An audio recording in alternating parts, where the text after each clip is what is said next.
সুইজারল্যান্ডের জেনিভায় পরমাণু চুক্তি নিয়ে মার্কিন প্রতিনিধি দলের সঙ্গে বৈঠকের পর ইরানের তরফে ইতিবাচক ইঙ্গিত এলেও আমেরিকার মুখে জাস্ট উল্টো সুর। মঙ্গলবারের বৈঠকের পর আমেরিকার প্রেসিডেন্ট জেডি ভ্যান্স জানান তাদের মূল দাবিগুলি মানতে ব্যর্থ ইরান, অর্থাৎ তেহরান এখনই আমেরিকার শর্তে রাজি নয়।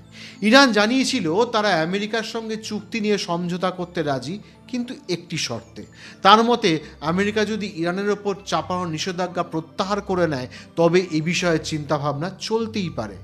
যদিও আমেরিকা যে নিষেধাজ্ঞা তোলার ব্যাপারে নরম হবে না তা বুঝিয়ে দিয়েছিলেন স্বয়ং ডোনাল্ড ট্রাম্প।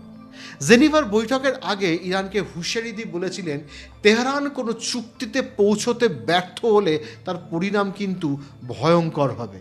সেই হুঁশিয়ারি ভালোভাবে নেয়নি ইরান প্রশাসন। খামেনেইও একই সুরে আমেরিকার বিরুদ্ধে হুঙ্কার দেন।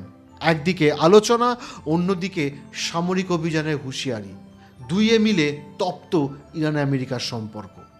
ইরানের বিদেশ মন্ত্রক থেকে বলা হয়েছিল যদি আমেরিকার সঙ্গে আমাদের কোনো সমঝোতা হয়ও তা টিকিয়ে রাখার জন্য আমেরিকাকেও সমানভাবে আমাদের লাভটাও দেখতে হবে।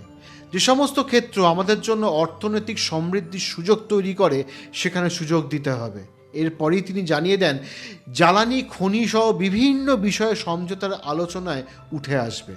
তাদের কথায় খনিজ তেল এবং গ্যাসের ক্ষেত্রে দুই দেশের সাধারণ স্বার্থ, যৌথ ক্ষেত্রগুলির পাশাপাশি খনিতে বিনিয়োগ, এমনকি বিমান কেনা বেচার বিষয়গুলিও সমঝোতার আলোচনায় নিয়ে আসতে হবে।